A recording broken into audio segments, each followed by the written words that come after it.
Good morning and welcome to today's change of responsibility for the Senior Enlisted Advisor to the Chairman of the Joint Chiefs of Staff and retirement ceremony in honor of the 4th Senior Enlisted Advisor to the Chairman of the Joint Chiefs of Staff, Ramón Colón-López, United States Air Force.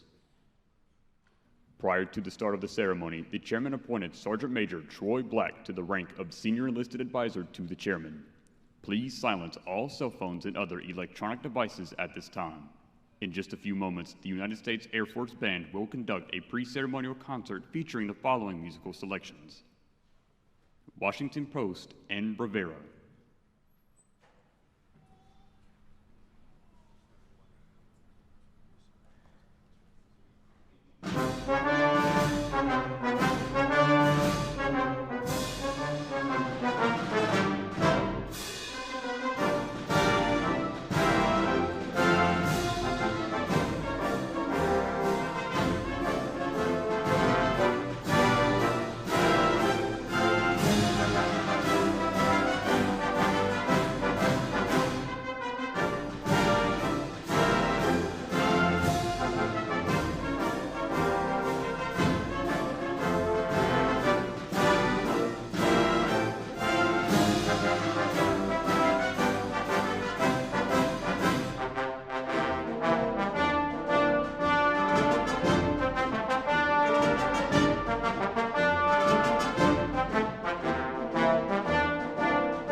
The troops representing the armed forces of the United States and participating in today's review from left to right are the United States Air Force Band, led by Drum Major Daniel Valladay. Elements of the Armed Forces Honor Guard include the marching platoon from the Army's 3rd United States Infantry Regiment, the Old Guard, led by Sergeant First Class Alfonso Roman. The platoon sergeant is Staff Sergeant Rashad Kelly. The next element online are Marines from Marine Barracks, Washington, 8th and I, led by Staff Sergeant Troy Rule. The platoon sergeant is Corporal Grant Duran. The next element online is the Navy Honor Guard, led by Senior Chief Petty Officer Eris Rayner. The platoon petty officer is AT-2 Matthew Coriano. The next element online is the United States Air Force Honor Guard, led by Technical Sergeant Charles Schlitman. The platoon sergeant is Technical Sergeant Matthew Cox. Following is an element of the United States Coast Guard Sentinels, led by Petty Officer First Class Matt DeCriscio. The platoon petty officer is Chief Petty Officer Derek Haley. The element to the front left, dressed in the Continental Musician's uniform, is the United States Army Old Guard Fife and Drum Corps. During the American Revolution, musicians wore the reverse colors of their parent infantry unit. The men and women of the Old Guard Fife and Drum Corps maintain this tradition by wearing red coats instead of the infantry blue. The Corps is led today by Drum Major John Parks.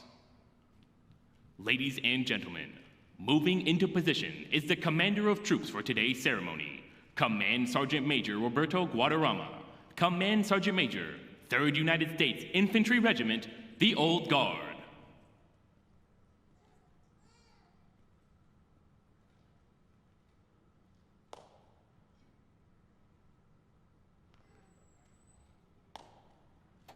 Since the days of the American Revolution, the colors have been one of the most important elements of a military unit. Therefore, taking the center of our formation in just a moment is an Armed Forces Color Guard, bearing the national color and the service flags of the Army, Marine Corps, Navy, Air Force, Space Force, and Coast Guard. Ladies and gentlemen, please stand for the advancing of the colors.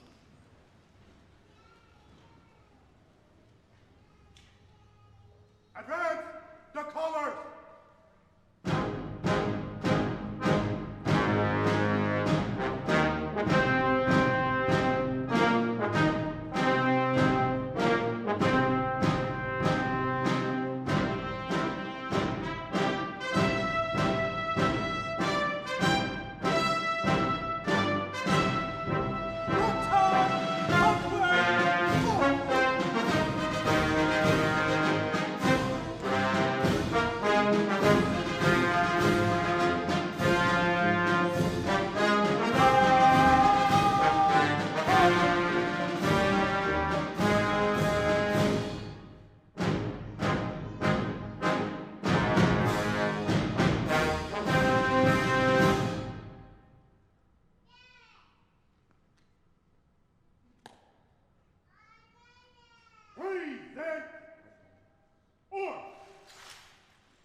Post the colors.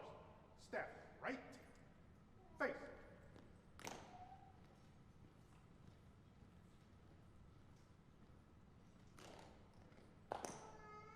Colors.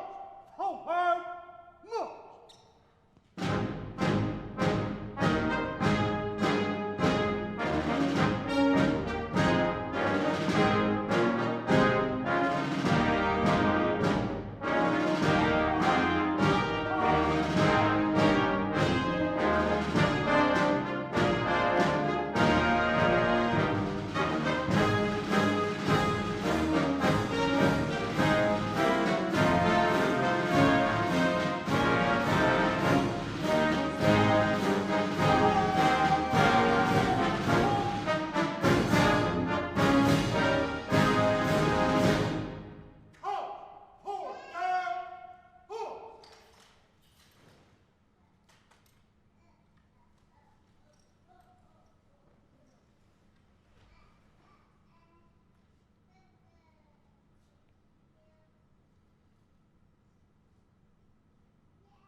Please be seated.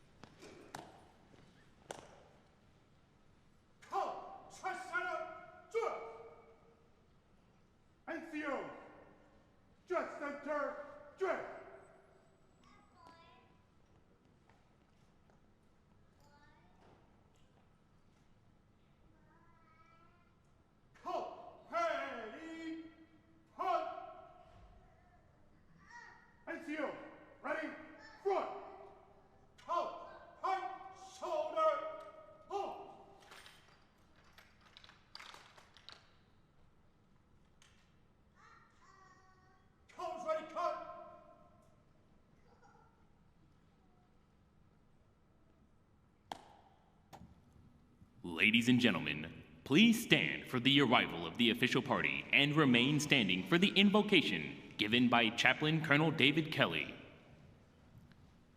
Taking the reviewing stand is the reviewing official for today's ceremony, the 4th Senior Enlisted Advisor to the Chairman of the Joint Chiefs of Staff, Ramón Colón-López. The 5th Senior Enlisted Advisor to the Chairman of the Joint Chiefs of Staff, Troy E. Black. And Lieutenant General James C. Slife, Deputy Chief of Staff for Operations, Headquarters, United States Air Force, accompanied by the host, General Charles Q. Brown, Jr., 21st Chairman of the Joint Chiefs of Staff.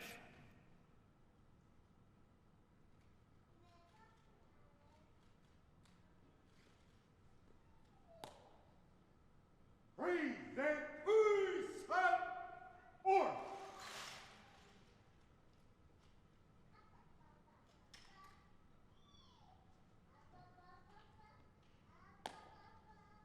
Staff, present order. Staff, order.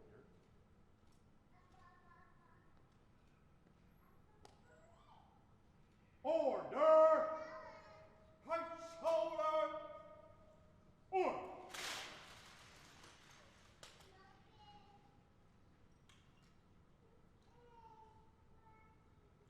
Color. Order. Order.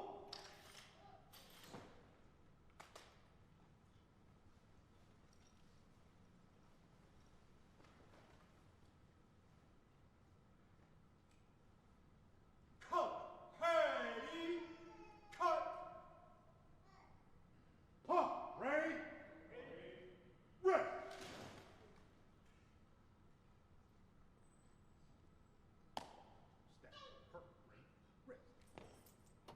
Ladies and gentlemen, Chaplain Kelly. Please join me in prayer.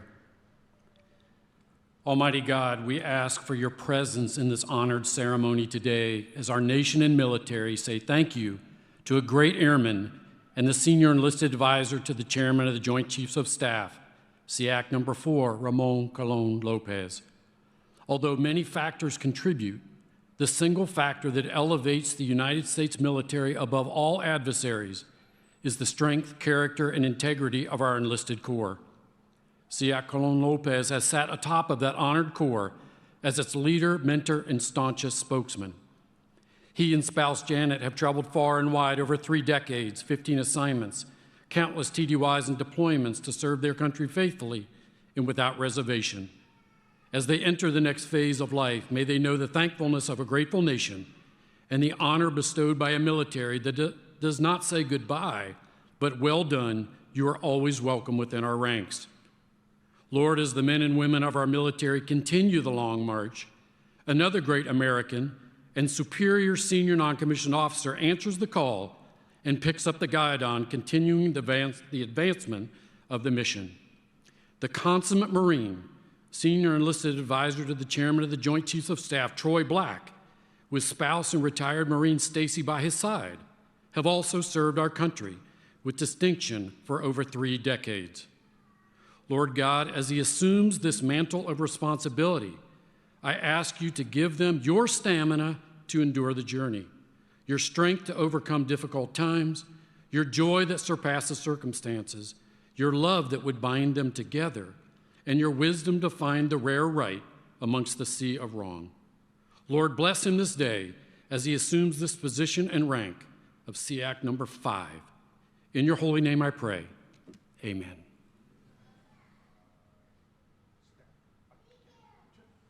Please be seated. On guard. Hold. Attention. Hold. Right shoulder. Hold.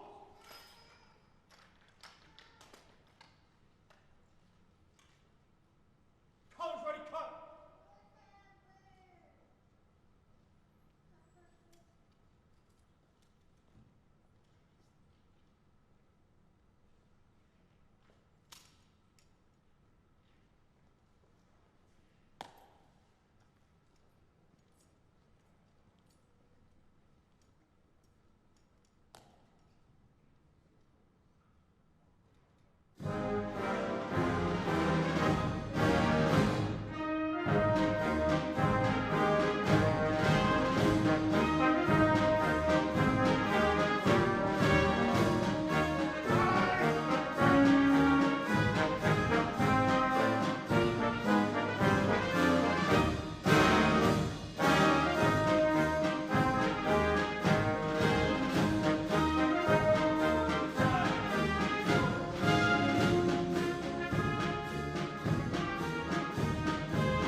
Troop and review. Step, heart rate, wrist.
Honor guard, colors. Attention. Color, heart, shoulder, halt.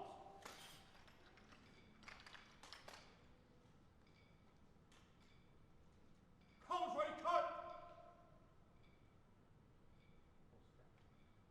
Step, right, face.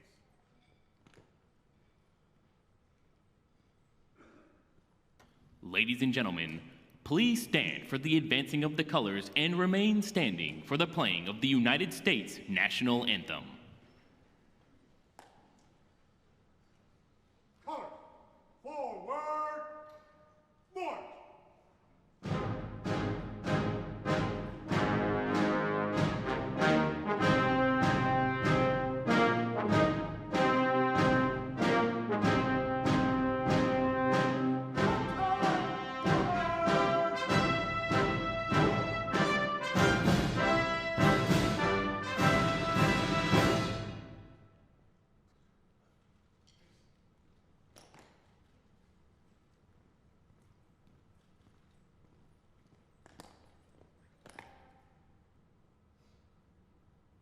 Sir, colors are present. Present the command.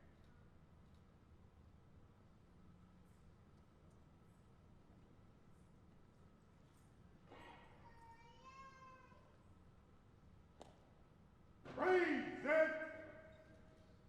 On.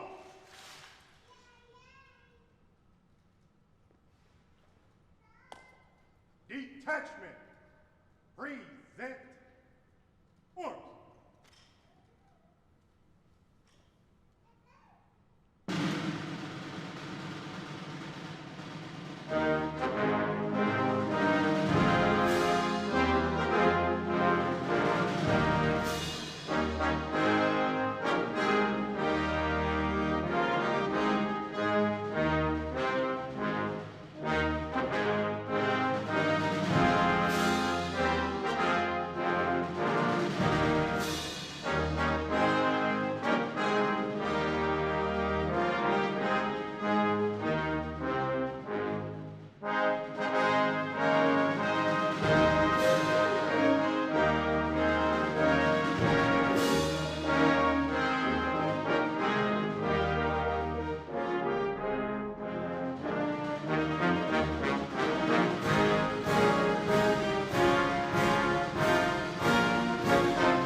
Please be seated.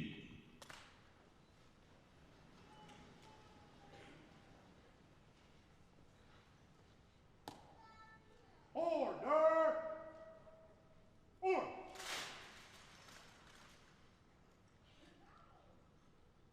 Ceremonial at ease.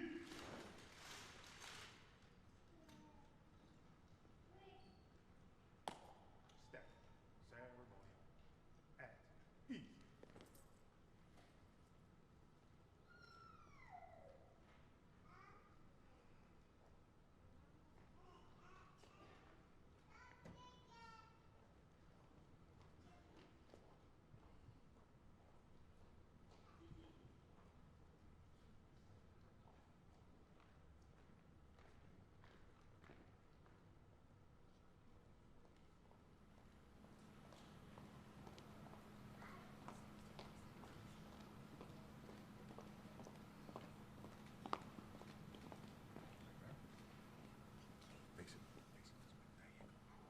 Ladies and gentlemen, at this time, SEAC Black will be sworn in as the 5th Senior Enlisted Advisor to the Chairman of the Joint Chiefs of Staff.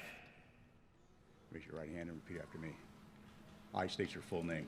I, Troy Edward Black, Having been appointed as Senior Enlisted Advisor to the Chairman of the Joint Chiefs of Staff, having been appointed as a Senior Enlisted Advisor to the Chairman of the Joint Chiefs of Staff, do solemnly swear do solemnly swear to support and defend the Constitution of the United States to solemnly swear to support and defend the Constitution of the United States against all enemies, foreign and domestic, against all enemies, foreign and domestic, and bear true faith and allegiance to the same. to bear true faith and allegiance to the same, I obey the orders of the President of the United States that I will obey the orders of the President of the United States and the orders of the officers appointed over me, and the orders of the officers appointed over me, according to regulation according to regulations and the Uniform Code of Military Justice. and the Uniform Code of Military Justice. So help me God. So help me God. Congratulations. Thank you, sir.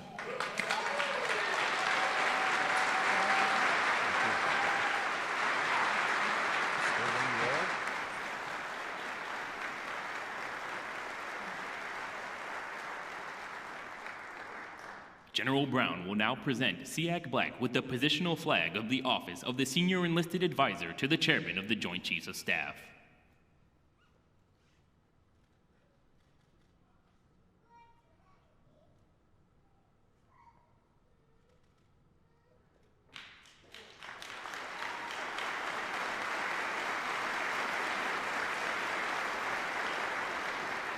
In lieu of a flower presentation, a donation will be made to the Semper Fi Fund. Semper Fi, in America's fund, cares for our nation's critically wounded, ill, and injured service members, veterans, and military families, supporting all branches of the United States Armed Forces.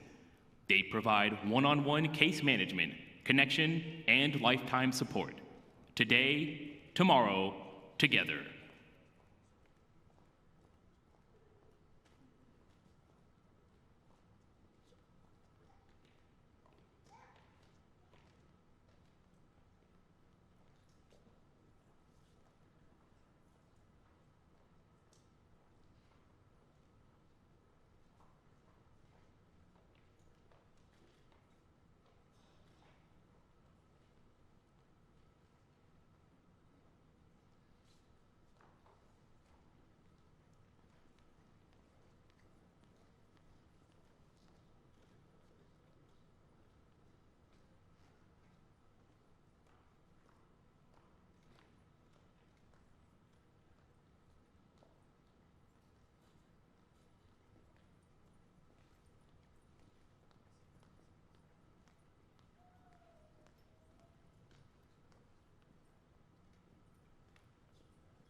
Prior to today's ceremony, SEAC Colón-López was presented the Defense Distinguished Service Medal by General Brown.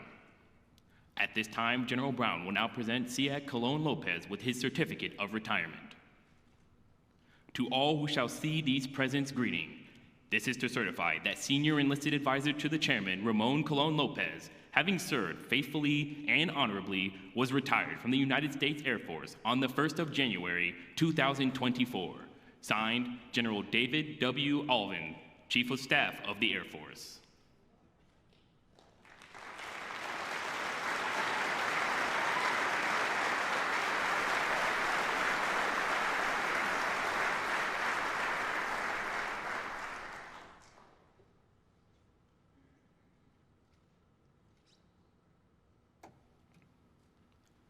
General Brown and Mrs. Brown will now present Mrs. Colón-López with the Distinguished Public Service Medal. The Distinguished Public Service Medal is awarded to Janet K. Colón. Mrs. Janet K. Colón distinguished herself by exceptionally superior public service in support of the members of the United States Armed Forces from December 2019 to November 2023. Mrs. Colón's patriotism and sincere personal involvement in the welfare of the members of the military community earned her deep respect from our service members and their families. As a devoted ambassador of goodwill and a model example for the spouses of all soldiers, sailors, airmen, Marines, Guardians, and Coast Guardsmen, she was an untiring advocate for improving the quality of life for our men and women in uniform. Mrs. Colón's presence on numerous trips to visit both stateside and overseas bases served as a constant reminder of her steadfast commitment to our military personnel and reflected a total devotion and unconditional commitment to the values cherished within the military community.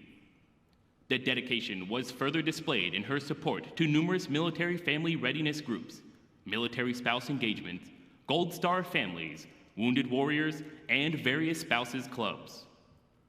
Mrs. Colón gave freely of her time to many other worthy community causes that significantly benefited military members and their families. The distinctive accomplishments of Mrs. Colón are in keeping with the finest traditions of public service and reflect great credit upon herself and the Department of Defense.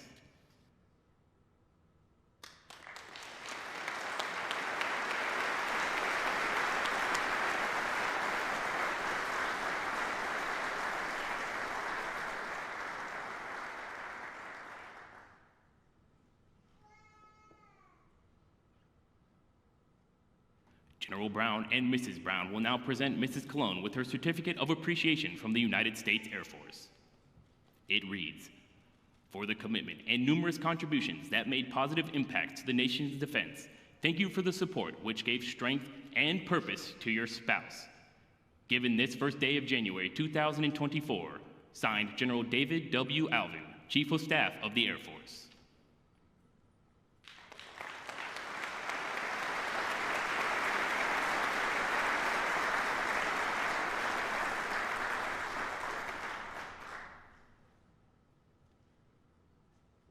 In lieu of a flower presentation, a donation will be made to the Special Operations Warrior Foundation.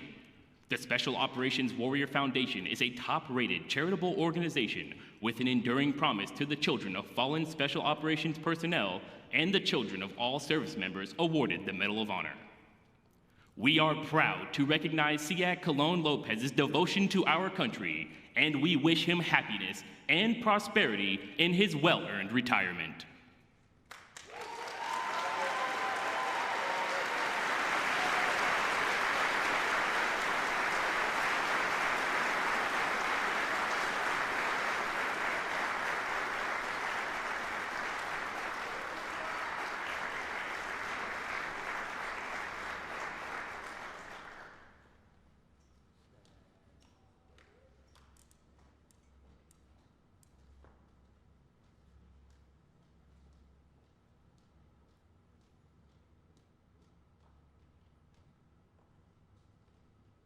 Staff, attention. Honor guard. Attention.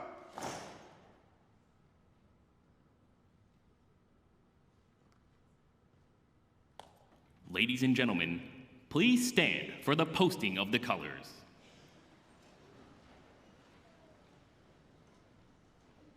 Post the colors. Staff, right face.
Please be seated.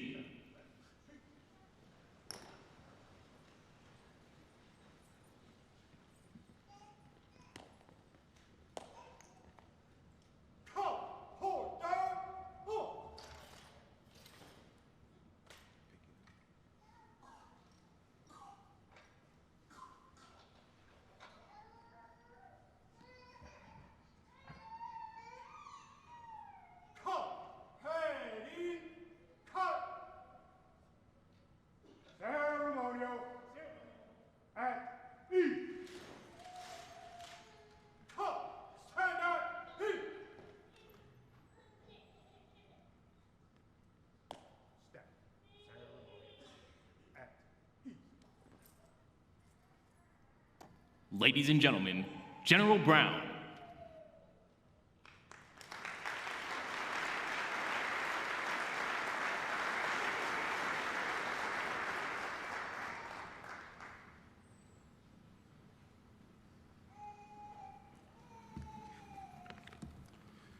Well, good morning.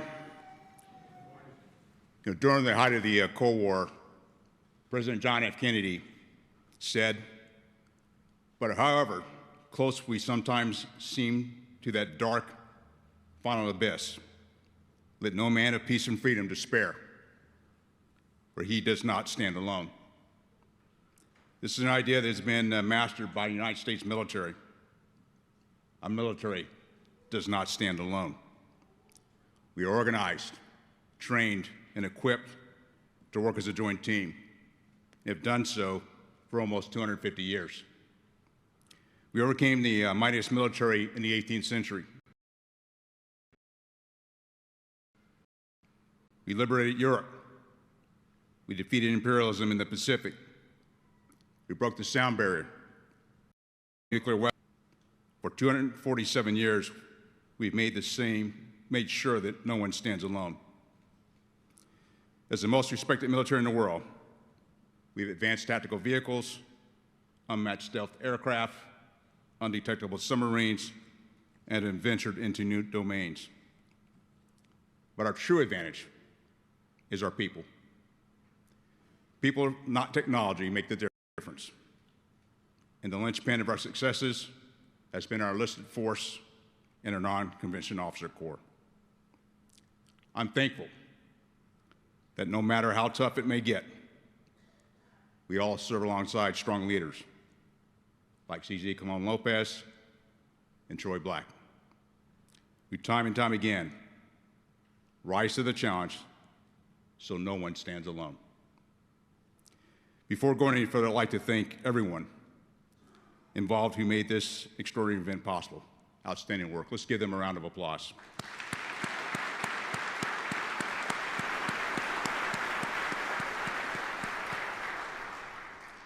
I would also like to thank the extensive list of distinguished visitors here today. To our Department of Defense leadership, general officers, flag officers, senior enlisted advisors, senior enlisted leaders, both currently serving and retired, thanks for your leadership. Thank you to our allies and partners represented here today. You're a key source of strength because there's almost no challenge we confront alone. A very special welcome to the Wounded Warriors and Gold Star families here today. You collectively represent the many thousands who've given so much for our nation. Our service members sacrifice a lot for our nation, and their families sacrifice right alongside them. I'd like to take a moment to recognize two outstanding families that are responsible for the success of the two honorees on the reviewing stand today. Sharon and I would like to welcome CZ's family and friends today, especially his wife of nearly 24 years, Janet, who served in the Air Force for 8 years and then continued to serve across our government. CZ, a seasoned special operator, would be the first to admit that he doesn't compare to Janet's strength of character and magnetic personality, and I would agree. She's been truly the pillar of strength in the family. Now, CZ has been very candid about how broken he can be sometimes based on his long career, but he's had personal challenges and mental health challenges. And Janet helped him step away from his ego to find humility and to navigate to recovery. We welcome his sisters Dee and Frances, who have been a source of support and inspiration in his life. And to CC's network of extended family, including his brother-in-law Harry and nephew David. And to his friends who become like family. From his PJ teammates to his JSAC operators, some of those I had a chance to meet last evening. Many of you have served with CZ around the world and probably have more stories than we can probably count. Your mentorship, guidance, and support helped forge CZ into a tremendous airman, into an outstanding leader, and an outstanding and tremendous SEAC. Sherry and I would also like to welcome the family and friends of Troy Black. His wife of 21 years, Stacy, who herself served almost 21 years in the Marines. You know, they were both drill instructors when they first met at Parris Island. And Troy, actually, we had dinner earlier this week with Troy and Stacy, and they shared the story of how they met. Troy was a road guard, and Stacy was driving and almost hit him. She did hit him. Well, she said she almost hit you. You said she hit you. I don't know what the true story is. But Sergeant Major was ready to go give the driver an earful. Stacy was at the wheel, and as he rolled down the window, as he was getting ready to chew her out, Troy was speechless. He was also a bit smitten. Troy, being the operator that he is, actually went on a recon mission and finally found Stacy's phone number through some probably covert means, and then that became a relationship. We also want to welcome their children, Arwen and Braden, Troy's mother, Kathy, sister, Nikki, and also wants to welcome Troy's extended family, his sister-in-law, Stephanie, nieces, Cindy, Sophia, and nephew, Carter. To both families, thank you for the support you've given these inspirational leaders over the years.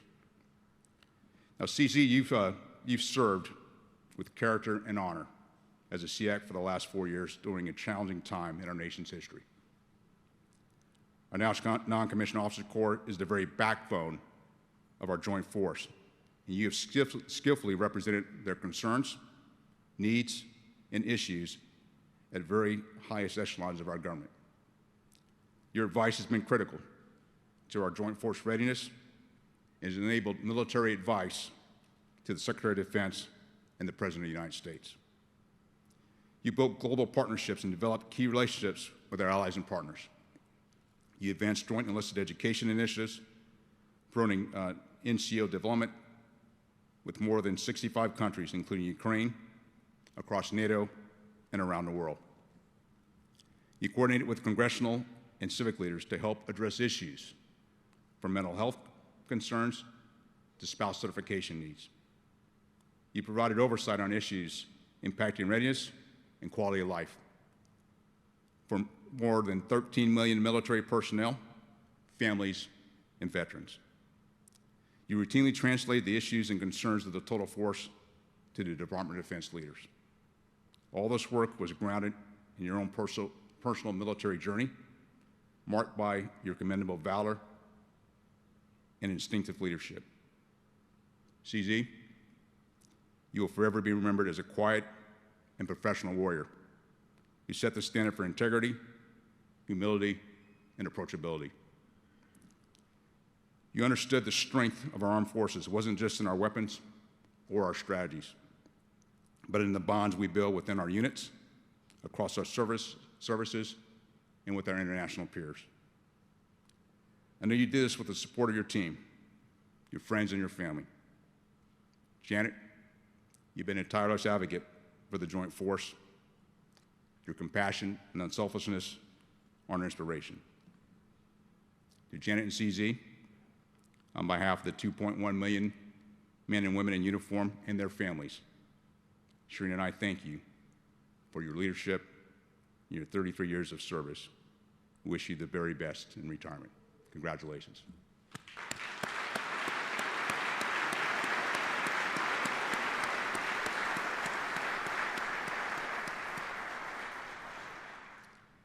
And today, just a few moments ago, we swore in Troy Black as the 5th SEAC.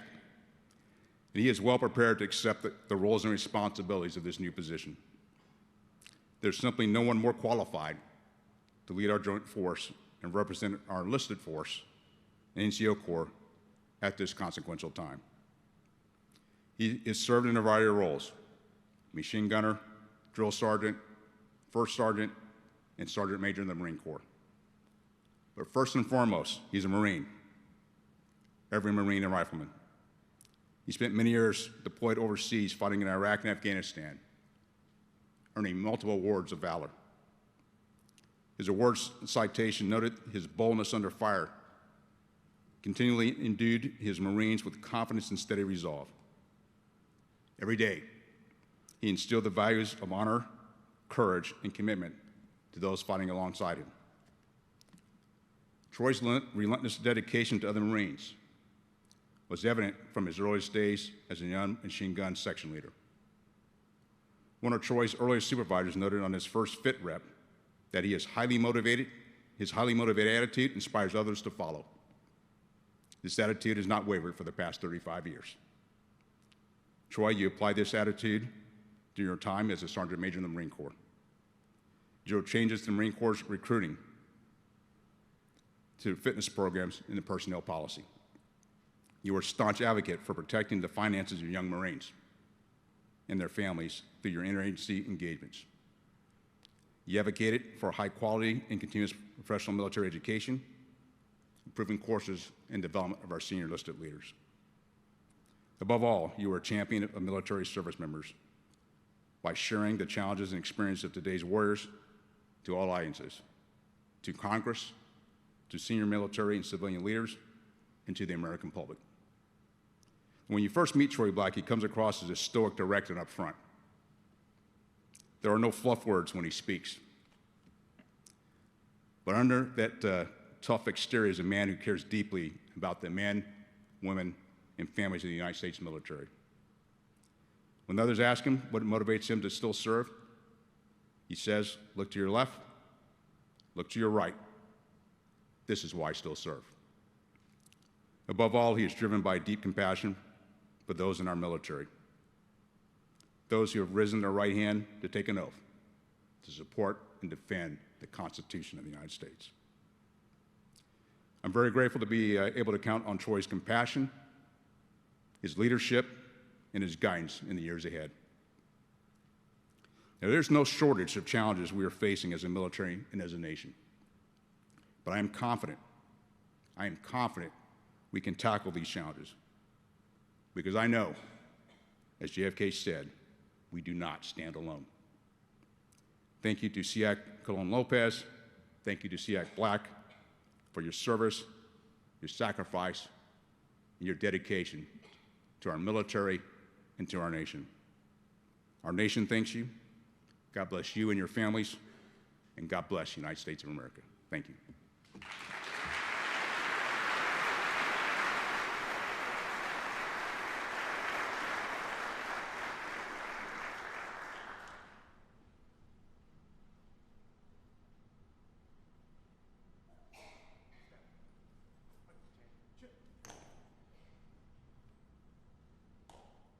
Honor, guard, attention. Ceremonial at ease. Stand at ease.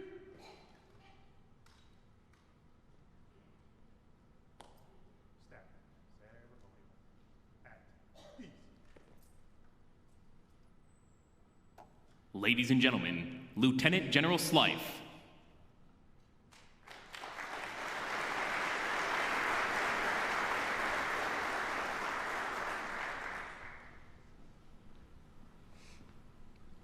Well, good morning.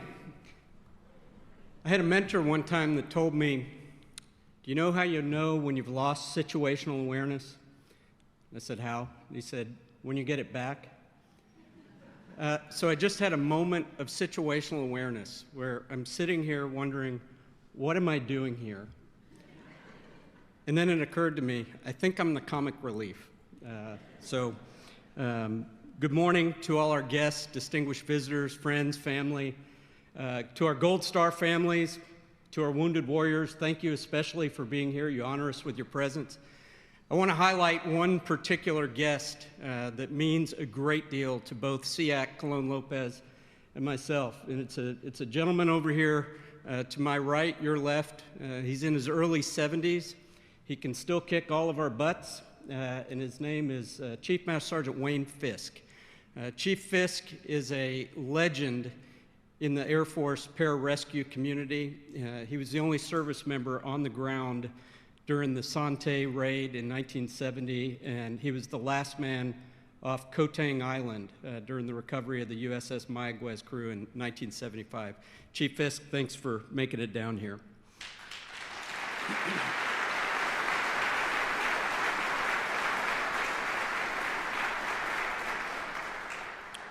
SEAC Black, congratulations. The fact that a service SEL has been elevated to the position of the SEAC, I think puts a real exclamation point on how deeply the Secretary and the Chairman value the position. SEAC, thank you for agreeing to continue to serve during challenging times. We appreciate your leadership. I look forward to working with you. So, Chairman of the Joint Chiefs of Staff, Mark Milley. Chairman of the Joint Chiefs of Staff, Charles Q. Brown. Lieutenant General Jim Slife. What do these three officers have in common? Other than an affiliation with the initials JS, all three of us at some point or another hired SEAC Colón-López to be our command senior enlisted leader at some point along the way. And what I'll tell you about hiring SEAC Colón-López as your senior enlisted leader is you got to understand there's only one sun in the solar system. When you hire Ray Colón-López as a senior enlisted leader, you better be ready to become the moon, because all you can do is reflect the brilliant light coming off of Ray Colón-López. He's had a remarkable career. I won't go through it in great detail, but I do want to touch on just a few things. Born in Puerto Rico, raised on the mean streets of Bridgeport, Connecticut. When he got into his late teens, it was clear that he needed some purpose and direction in life. And so after being rejected by the Army, the Navy, and the Marine Corps, he was enlisted into the United States Air Force. And as a testament, folks, with God as my witness, as a testament to the Air Force's keen eye for matching airmen to the jobs that they're best suited for, he was assigned as a customer service specialist in a traffic management office. And so if you know anything about SEAC Colón-López, you can imagine him behind a customer service counter when somebody who's trying to arrange a household goods movement comes up and is complaining about the late delivery or whatever. You can imagine the degree of empathy to which the SEAC approached his customer service role. I have this vision of him coming across the counter and choking out some young airman. This was not the greatest part of his career. Let's be honest here. He and I have joked over the years about when we get to the retirement ceremony, here's part of what needs to happen. I don't know why it didn't happen today, but I want to paint a picture for you. Sometimes at our senior NCO retirement ceremonies, you'll see this thing where we line up an E1 and an E2 and an E3 and an E4, and they're all kind of lined up, and the E1 has got a big pair of stripes that he's holding on to. And the narrator goes, when he was an airman basic, SEAC Colón-López learned to follow orders. And then they hand the stripe to the next. When he was an airman first class, he became technically proficient in his skill. And then they hand the stripe, and they go all the way down the thing until they get to the end. And the thing that we've joked about is that if we ever did that at his retirement ceremony, that stripe would have to go back and forth between the staff sergeant and the senior airman about 3 different times. He's the only person I know that got promoted staff sergeant, not once, not twice, not 3 times, but 4 times in his career. So clearly, traffic management specialist is not the role for the SEAC. So he finds out about this career field called pararescue, where you get to jump and dive and climb mountains and shoot weapons and choke out other airmen without getting an Article 15. This seems like the life for him. And so he becomes a pararescueman. He's assigned to Holloman Air Force Base. While there, he is assessed and selected into the National Mission Force at Fort Liberty, North Carolina. He moves up to Fort Liberty and progresses through the ranks in the pararescue and Special Tactics Squadron there. This is where he really has the most formative experiences of his career. You know, if you look at his chest, you'll see a couple of things. You see a presidential unit citation with an oak leaf cluster. Not once, but twice, a presidential unit citation. Bronze Star with Valor. He's assigned as part of an advanced force operations team. This in the special operations community, widely regarded as one of the most dangerous roles that you can have. Small teams, very far forward, highly exposed, often operating clandestinely. He's an advanced force operator, which is really reserved for the very finest people. While he's there, he spends a lot of time attached to the Navy SEAL team that's part of the Special Mission Force. And I am convinced that it is here that he learned, literally, how to curse like a sailor. Now, I'll tell you, if you have ever gotten SEAC Colón-López wound up, as I have once or twice, you will hear him string words together in an order that you had never heard before, used as parts of speech that haven't even been invented yet. Really remarkable. I heard him do that in front of a wing of about 6,000 airmen one day. That was absolutely magnificent. He is the recipient of the Air Force Combat Action Medal. This is the medal that is given to airmen that come under direct fire. He's one of the first recipients of the Air Force Combat Action Medal. And so as you travel around the Air Force, if you go to museums, the National Museum of the Air Museum at Gunter, as you travel around these museums, there is always a mannequin of SEAC Colón-López and a display and a narrative about how heroic he is. And every time I go to one of these things, of course, I take a selfie and I send him the picture of me and the mannequin. But, I'll be honest, I've kind of asked myself from time to time, I get it, he's a big deal, but why is there a mannequin of this cat in every museum in the Air Force? And I came to appreciate it's a cost-saving measure. It doesn't take a whole lot of plastic to recreate somebody that's 5'2" and 123 pounds. So I think the Air Force Museum program probably could use a little additional funding.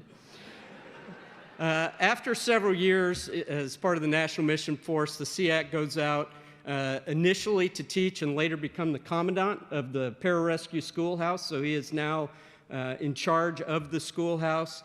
From there, he goes back to Fort Liberty as a squadron and later group SEL, and then he and I came in contact. I saw him as a group SEL, and I said, that guy could be the Chief Master Sergeant of the Air Force one day. I didn't know there was a thing called a SEAC at the time, so I wasn't too far off, but his talent was evident a dozen or so years ago when I hired him. He came to work at the 4th largest operational wing in the Air Force. He left me, he went to Kadena, to the biggest operational wing in the Air Force, and then the chairman hired him as the Air Force Component Command at Central Command. He came to the Pentagon, then General Waldhauser hired him at AFRICOM before General Milley hired him as the 4th SEAC. And when you think about that remarkable stretch of 17 years of being part of a command or a leadership team, all the way from the squadron level straight on up to the very highest level with the Secretary of Defense and the chairman, it's always the same set of characteristics that the SEAC brought to the table. Unflagging optimism, no matter how difficult the circumstances. A magnificent sense of humor.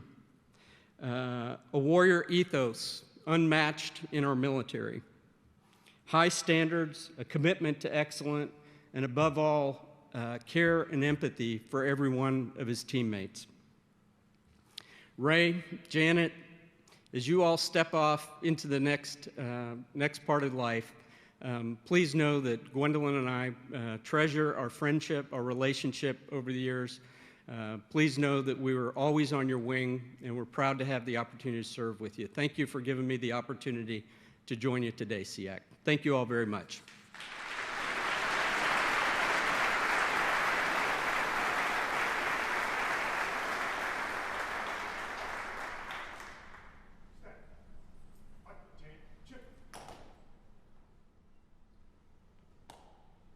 Honor, guard, attention. Ceremonial at ease. Stand at ease.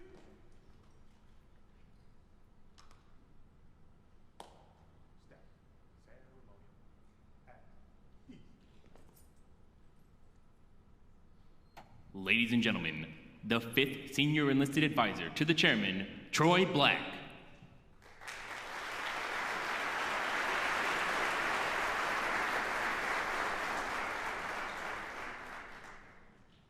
I am the comic relief, sir. So two things really quickly. As I had a chance to kind of listen to the chairman's comments and the general's comments, I'm thinking to myself, first of all, I'm not nearly as pretty a man as CZ, so if we could get that photo down, it'd be really, really nice. Everyone, both the chairman and the general, have done a lot of introductions. I'm going to point out a couple of individuals that are here that I think are important to note. First, Secretary of Navy, sir, you and Miss Betty, thank you for being here. Specifically, as our chairman, General Brown, released his message to the force, he talked about accelerating change across the joint force. On behalf of myself and my former role as a Sergeant Major of the Marine Corps, and General Berger, who is here right now, our 38th Commandant of the Marine Corps, thank you for your support. And I would ask, sir, between you, your peers, the Secretary of Defense, we need to do that for the entire force. Thank you for supporting the Marine Corps and the Navy in their role in doing that.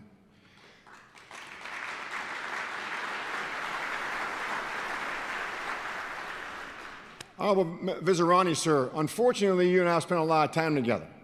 I think one of the chief things we spent time solving in all that unfortunate time was how to fix PCS moves for our families. I think with our SEAC 4 retiring today, we have just solved the entire problem, because I now know what the problem was. I did not know, of all the things I know about you, brother, I did not know you're the problem. So I look forward to our continued relationship, sir, and all the things we're going to do to take care of our service members. Thank you. I mean, we'll go without saying, with all the other distinguished guests that are here right now, and there's a slew of four-star admirals, generals, and others, I want to directly focus my time on thanking the senior enlisted that are here right now that represent the entirety of our joint force, whether they're serving as a service senior enlisted role or as a combatant command, they're here. These are the senior NCOs that lead our nation. Please give them a round of applause.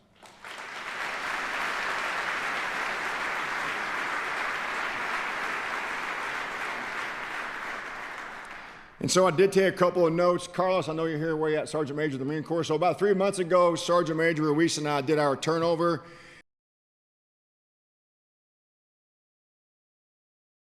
The last act that I would execute as the Sergeant Major of the Marine Corps, I lied. I did come to your office and steal one last note card with the Sergeant Major of the Marine Corps chevron on it. Or be the Sergeant Major of the Marine Corps. So this is in honor of you. You're not going to get this back. It's the last relic that I have at this point. To all the folks that I can thank here today, I want to really focus on what we're here for. It's really to honor CZ and Janet. And why I say that is these ceremonies they go in either direction. And my job here is to say thank you, the courtesy of welcoming everyone to the ceremony today, but what we should focus on today is honoring an exceptional life and career that Janet and CZ have provided to our nation for the many, many years that they have served. And I want to make sure we don't lose focus of that being the number one priority. The number two priority is I get to talk less for the first time in a long time, so I'll make this fast. I was asked this morning, like you would imagine, hey, what do you think the significance of being the Senior Enlisted Advisor to the Chairman is? And I think it's pretty simple. It's because of all of us that are here right now. It's for my mom. It's for my sister, my wife, my kids, that represent every single one of us. It's for the people that we raise our right hand to protect and to defend. There is literally no other reason that any of us should ever wear this uniform except for them. We also have the honor to lead ladies and gentlemen that choose to also raise that right hand, the very finest America has, the very most qualified, the finest fighting force in the world is the United States military, and their success, our strategic advantage over every adversary is not technology, it's not a plane, it's not a system or a computer, it's not a screen. It is the very ladies and gentlemen that you see standing before us right now.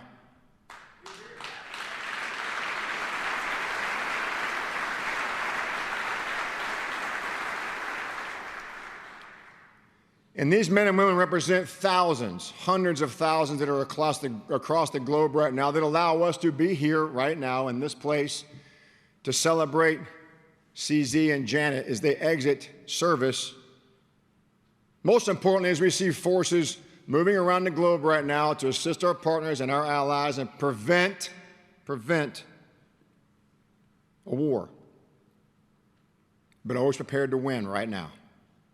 And ultimately, if I was to say what is the excitement of being able to come into this role, is being able to understand that if this is supposed to be a position of leadership and represent and inspire, I get the opportunity to be inspired by the world's finest warfighting force, the United States military. I get the opportunity to continue to raise my hand like all of us do to support and defend the Constitution, to promote the general welfare, but to provide the defense of our nation and those who wish to share in our freedoms, the most free nation on this planet. That's an opportunity. I get the opportunity to, like all of us in uniform, protect an obligation to provide for our posterity, our children, our future, who are the future of our nation. And lastly, I get to do this because Stacey said I could. Because ultimately, without the very families that support us, whether it's the mother that sent me off on an airplane a long time ago wondering what next, whether it's our friends that we went to high school with, like my friend Trey, who's still scratching his head on, what the hell am I doing here? Whether it's my sister that saw me go so many times and wrote a poem about it, my wife, my children, my friends, we're simple representations of all of us that wear these uniforms. And it's for them that we serve. Finally, it's for the men and women you see standing before you. This is not about SEAC 4, SEAC 5, any of us that get to sit here and watch them. It's actually for these men and women that we all serve. Because we have a solemn obligation to ensure that no matter what happens, our job is to teach, coach, and mentor them to ensure that one day they can all be sitting in these seats, standing in front of these podiums, and continuing to carry on the war fighting and war-winning legacy of our United States military. And for that, I am grateful. I thank God for this opportunity. The reason we're here is because of the path He's laid out and the path we choose to follow. I thank General Berger and Miss Donna most of all, because without your mentorship, sir and ma'am, Stacey and I would not have the tools necessary to stand with our chairman and Miss Shireen and share in this wonderful opportunity. Thank you, sir. Thank you, ma'am. And lastly, because we're a joint force, I must introduce you all to the most important phrase in the world. Siempre Fidelis, Ura.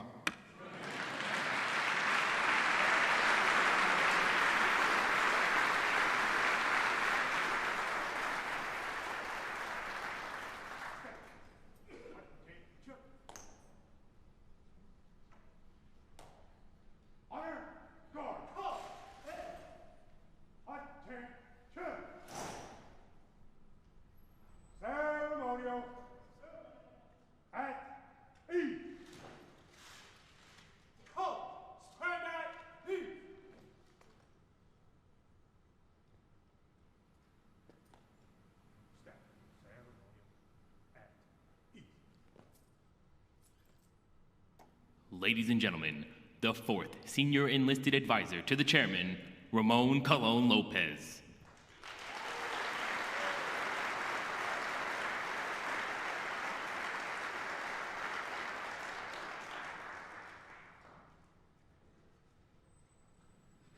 Wow. Yes, I did get demoted. It was only once. And for that reason, SEAC number 5, I don't think that I'm the guy that needs to fix the household good crisis. Keep me on the battlefield. I do much better there. Well, you know, today's it's a bittersweet moment because we depart the ranks after 33 years of service. And I say we, Janet and I, because she's been with me through this all. But it's also a great day because I know that the Department of Defense is going to be in great hands with the Vice Chairman, Admiral Grady, with the Chairman, General Brown, and with SEAC 5 Troy Black. So all of you can rest assured that you will get everything you need to go ahead and kick the enemy's ass. Chairman, Mrs. Brown, Vice Chairman, Mrs. Grady, General, Mrs. Life, SEAC Black and Stacy, distinguished guests, family and friends, I want to welcome each and every one of you to this great occasion. And even though Secretary and Mrs. Austin and Chairman and Mrs. Milley cannot be here today, I want to thank them for the honor and the opportunity to serve our great nation. I would like to especially thank our Service and National Guard Bureau Senior Enlisted Advisors, and the DSELC, the Defense Senior Enlisted Leader Council, represented here by the Combatant Command Senior Enlisted Leaders and the 4th Estate Senior Enlisted Leaders, all past and present, for their collaboration, support, and dedication to our service member, which is this fine formation to my left. You define teamwork, produce success, and epitomize servant leadership. I am proud and honored to have served with each and every one of you, and I'm looking forward to the difference that you will make in the future. I also want to thank our former SEACs in attendance today, and Brian Battaglia, who is not here with us, but is watching remotely. Your legacy has laid the foundation for this position and has provided an opportunity for both Troy and I to serve in this capacity. And as I mentioned the former SEACs, I also want to mention the first ever honorary SEAC, who is Chef Robert Irvine, who got anointed last night as the first person to have the honor to serve in this capacity. Now, the criteria for that particular honor is very simple. You just have to do a lot to take care of them. And this man doesn't rest. I don't know how you do it, Chef, but thank you so much for everything that you do. Let's give him a round of applause, please.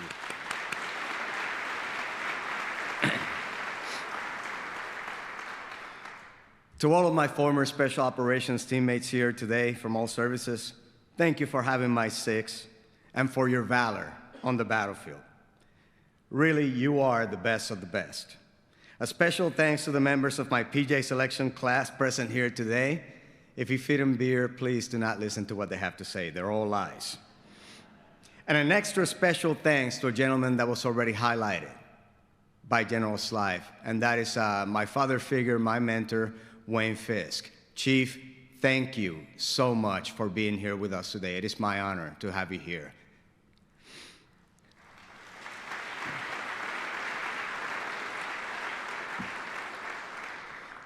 The one thing that Wayne helped me with is that he told me early on in my formative years that if you really want to make a difference as a pararescueman, you must first learn to be a gentleman. Everything else will follow suit on that. Your skills, your acumen, your credibility will be based on that. And he was simply talking about character. So that is the kind of people that mentor us and mold us into who we are today. Next, I want to thank our veterans and our families, best represented here by our combat wounded and our Gold Star families. Valor on the battlefield comes at a high price, a price that every single you have paid with sacrifice and loss. This nation will never forget your contributions, and we shall honor you via our eternal commitment to fearlessly face the enemy anytime, anywhere. Thank you for honoring us with your presence.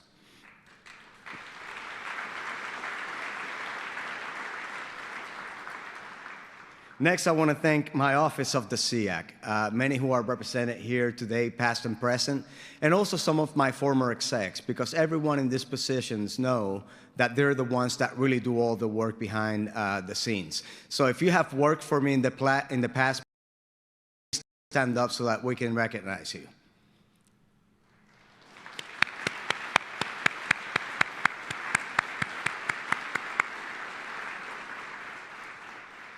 You know, they're really the true gift of serving in these positions, because I can guarantee that every single one of them has become a friend for life. So really appreciate everything that you have done for us, and Janet and I are in debt for your sacrifice to serve alongside.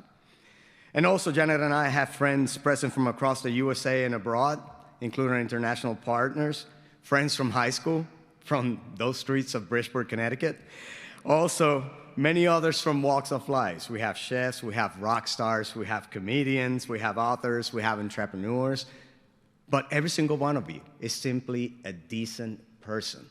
And that is the reason that you are in our company. And Chef, again, thank you so much for everything that you do. And to all of our other friends that are here, we really appreciate your company. And again, Janet and I really appreciate you making the time to come over here. So, our friends did nothing more than exposing us to a life that opened our eyes to many different things that we were not aware of. And as we travel abroad, we learn culture. And we ended up figuring out that there's a lot more to learn every day that we take a breath. And it was that journey that helped Janet and I become better people. And talking about better people, that journey for me began in my humble beginnings in a small town called Guanica, Puerto Rico. And there's a few of them here. That is represented here today by both of my sisters, Dee and Frances, by my brother-in-law, Harry, and my nephew, David. You really have been a pillar of strength in times of loss and in times of joy. And I can guarantee you right now that Mom and Dad are looking upon us smiling brightly because of where we are today. So let's give a round of applause to my family, please.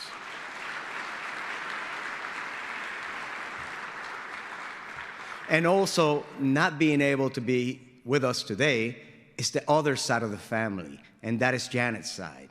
I know that Bill and Don couldn't make it here today, but I know that they're watching. So Bill and Don, we love you and thank you for everything that you have done for us. And just like my parents are, Sally's also looking down upon us with pride and joy for this time today.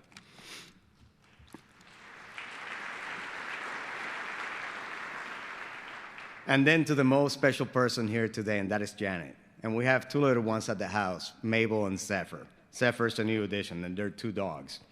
You know, when it comes to Janet, I don't think that there's enough gratitude in this world to repay the debt for your sacrifices for every single one of us.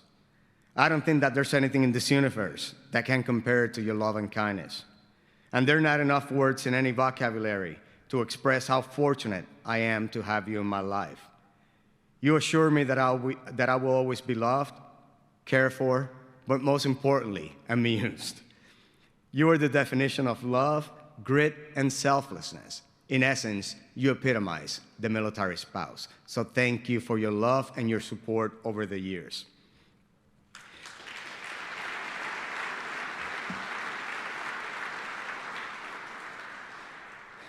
One of my favorite authors, Ernest Hemingway, once said, "The great thing is to last and get your work done and see and hear and learn and understand and write when there is something that you know, and not before, and not too much them after."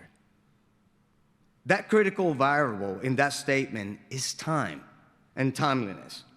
And as I reflect on my time in service, I realize that there will never be another time like this. But there will be other greats in this life. But really, never a time like this. And I want each and every one of you to think about the time that you're in right now. What is the meaning of your existence? What is your purpose? What have you lost? What have you gained?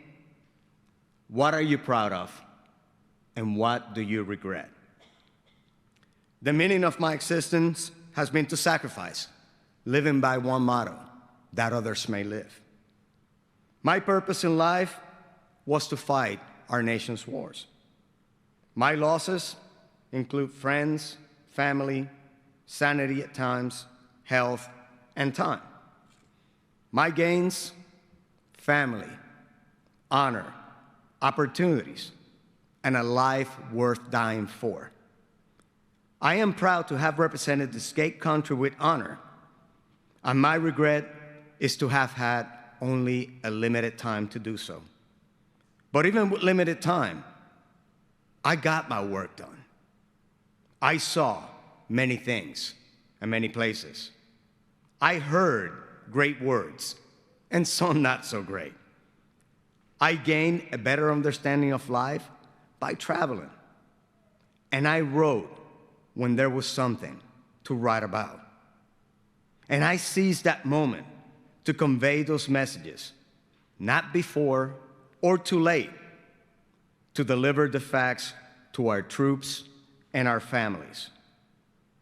My life will now shift to make up time lost with my loved ones, to see, to hear, to learn, and to understand life as a family man, to attempt to make up for every important milestone missed, and to make my deposit into the memories of my loved ones using my presence as currency. While I realize that my life of service is far from done, I promise there will now be my priority, and that is my promise to you, Janet.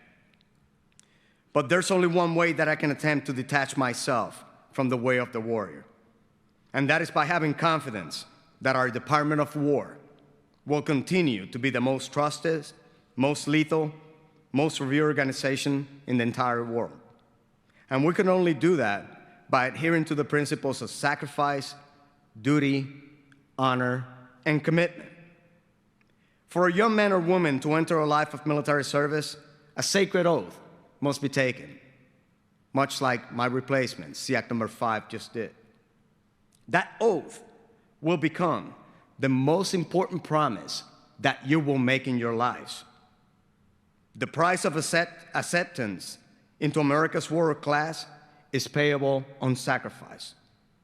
Our nation must understand that once they volunteer, they must conform to the military way of life and not the other way around. Service is about conformity, unity, and discipline, and we must not mistake the warrior few from the society they serve. The values that are acceptable in society, such as individualism, sensitivity, and compromise, are often antithetical to the traits that eliminate or deter our enemies on the battlefield. Our troops come from a free society, but they must not mirror that society. Our troops are a different kind of American, a subset of that society, one that is defined by that oath, by different laws, and by their battlefield purpose. They are broken of the human habits of comfort, taught to embrace unity and cohesion, and conditioned to fight the enemy. They embrace and respect each other, knowing that preferential treatment make equal treatment seem like discrimination. They know that orders are not suggestions. They know that combat has no room for debate. They know that in the execution of their duties, they may pay the ultimate price. They know that service is not about self, it is always about the team.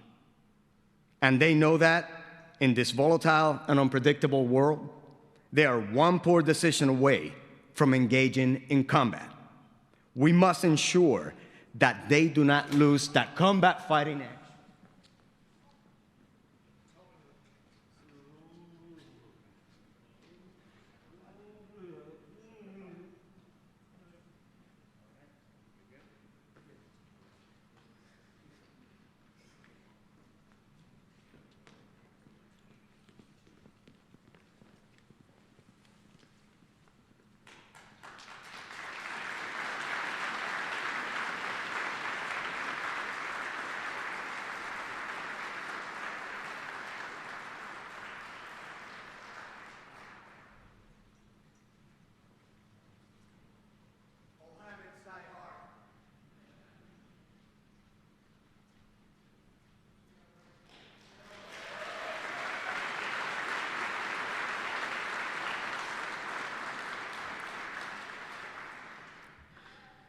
That fighting edge always requires national support.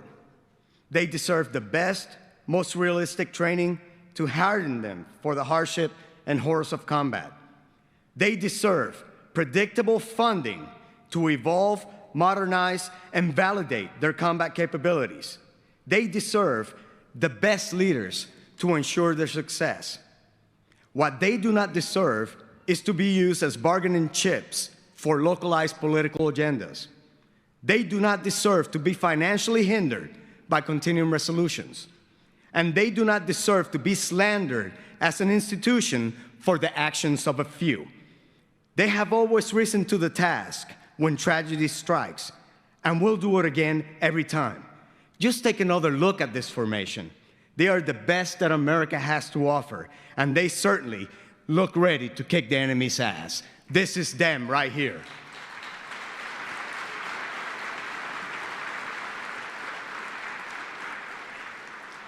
And the reason they're the best is because the history of the world is not one of peace. It is one of warfare. And out of close to 353 million Americans, they are the less than 1% that are willing to do the fighting.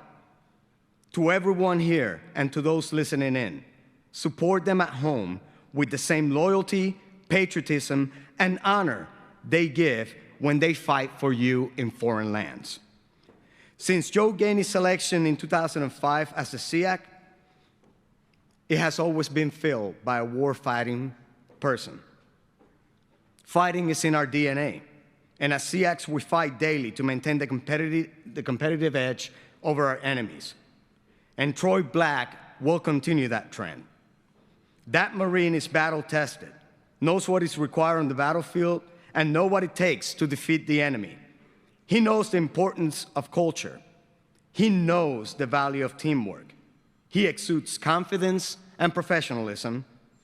Discipline and loyalty are built into that man's character. But most importantly, he is well-versed in the act and art of advocacy. I am confident that Troy will successfully lead this formation into the next battlefield, and he will ensure that the Department of Defense will continue to be the most trusted, most lethal, and most revered organization in the world. SEAC number 5, Marine, you have the watch. Following Hemingway's advice, I lasted to finish my work, but my time has come to an end. As we move forward into the next chapter of the Office of the SEAC, know that it has been my honor to represent every single one of you.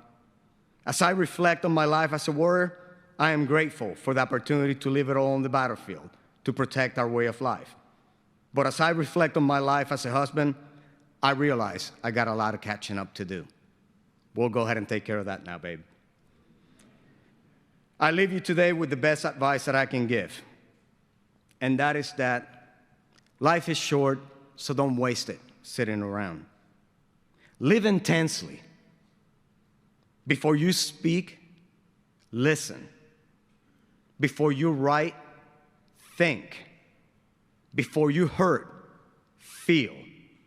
Before you surrender, fight.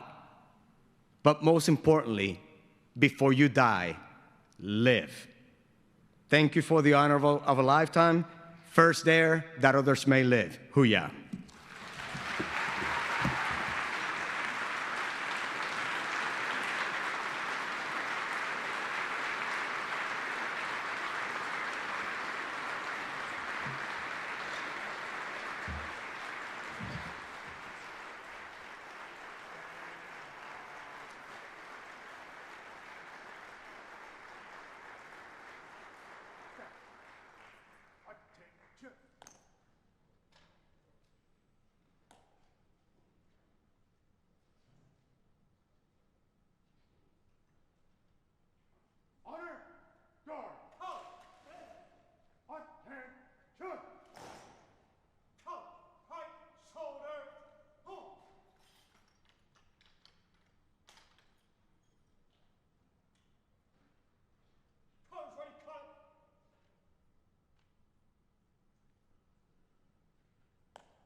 Ladies and gentlemen, please remain in place for the Armed Forces Medley.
Ladies and gentlemen, this concludes today's ceremony.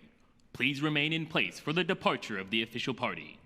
You are invited to congratulate SEAC Black and his family and bid farewell to SEAC Colón-López and his family in the receiving line on the main floor. Ushers will assist once the receiving line area is ready for guests. Thank you for attending, and enjoy the rest of your day.